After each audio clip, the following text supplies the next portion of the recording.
Hi guys, it's Kristen with Decorator's Warehouse. Thank you so much for joining us today as we decorate this beautiful winter woodland tree.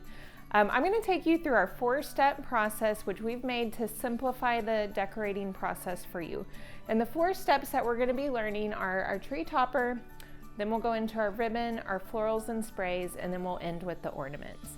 If you love everything that you've seen here today, this is our winter woodland bundle. You can go online, decoratorswarehouse.com. You can enter the size of your tree, and then you can get everything seen here shipped to your door based on the size of your tree. If this is not your style, we have several other bundles to choose from, so be sure to check those out as well. And let's go ahead and get started. The first step that we're going to be going through is creating a beautiful tree topper. Now you can do a very elaborate tree topper, or you can do a simple one like we're going to do today. For this topper, we're going to use 2 sprays. So we have a berry as well as this kind of airy lighter piece, and then we're going to use 2 florals. You'll notice later on in the tree design when I'm talking about floral clusters, this is going to be our cluster as well.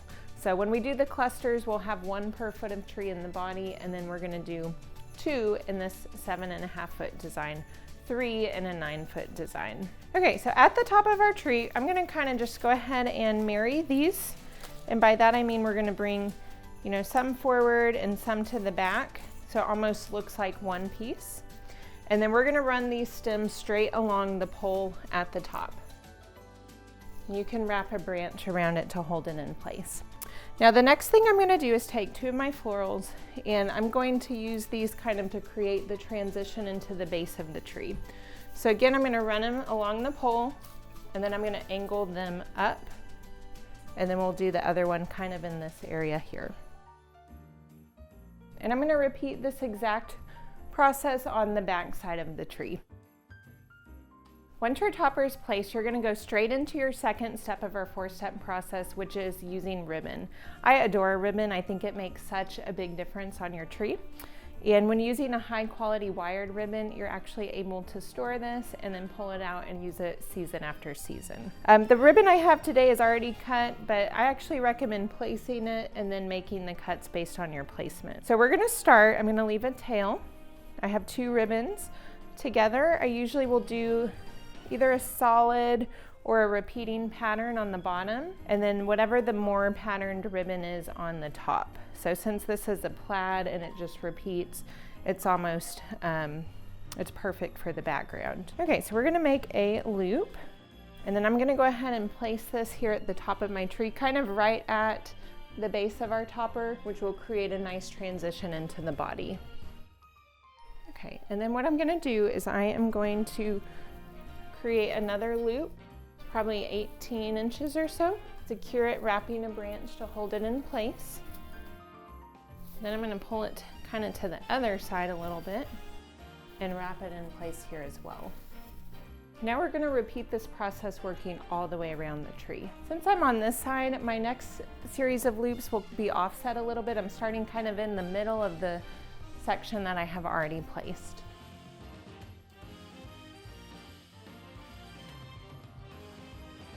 So our 3rd step is the florals and sprays. So I actually have these giant bells, and I'm going to go ahead and place them first, kind of to give me the visual of where they're going to lay, and then I'll go ahead and do the florals and sprays once they're in place. So I'm going to start with the bigger bell, and I'm going to kind of open up a space here and tuck it a little bit deeper into the tree, wrapping the cord around the branch. And then I'm going to come in with our other 2. And once I've got the placement that I like for the big bell, I'm going to come in with the smaller 2 and kind of lay them on top and use the cords to wrap it around. Okay, and once I've got the placement, and I might play around with it a little bit more just to get it to lay exactly the way that I want to. But if I'm over here with my first set of bells, I'm going to come to the other side and work kind of in a diagonal. Same thing on this. I'm going to use the strings to wrap around the branches and hold it in place. If you need a little bit of floral wire, that can give it a little bit of extra support as well. So for our 3rd layer, which is the florals and sprays, we're going to use a technique which is called floral clustering. If you've seen some of my other videos, you're probably familiar with this technique. And that's where we use anywhere from 3 to 5 sprays, and we wrap them together to make one continuous piece. So for this particular cluster, it's the same as the topper. I have the berry, the airy piece, and the 2 florals. As you've noticed, they're kind of offset where one's facing a little bit farther down into this side and one's a little farther up into this side. So once I have wrapped the stem around to secure it in place, I'm going to fold it in half. And now we're going to work these into the tree kind of in a zigzag formation. And what I'll do is I'll just run it kind of along the branch, and then I'll use the greenery to wrap it around and hold it in place. Then I'll open those up, and we want this part to cascade down.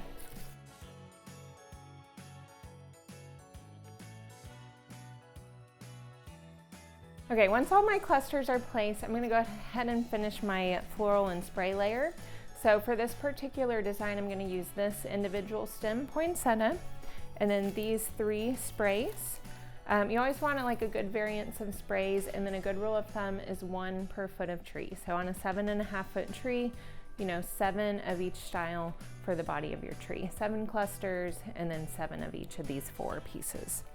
So if my clusters are kind of here, I want to go in between them with my single stems and then work in a diagonal through the tree.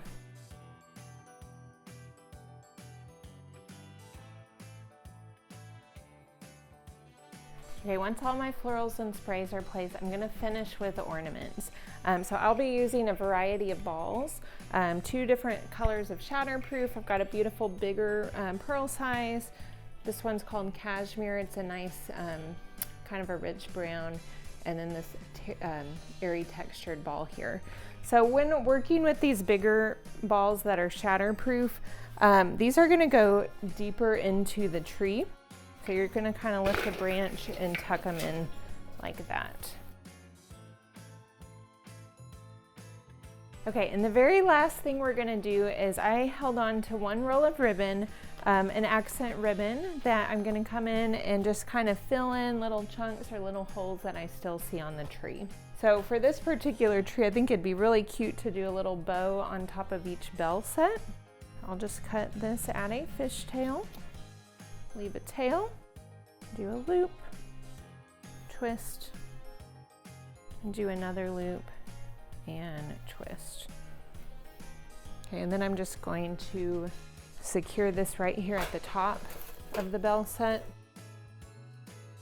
And I'll do the same thing on the other side, and then just go ahead and go all the way around, filling in any spaces that I still see.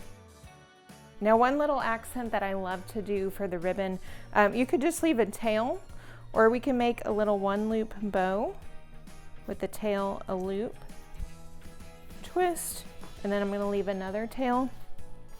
Those are great for just filling in little holes. Thank you so much for joining us today to learn about our 4-step process. We hope that this has simplified decorating for you and that you feel equipped to recreate something like this in your own home. If you loved what you saw today, this is the Winter Woodland Bundle, and it is available at decoratorswarehouse.com. If this is not your style, we have several other options for you to choose from. Be sure to subscribe to our channel and like us on Facebook, Instagram, and Pinterest.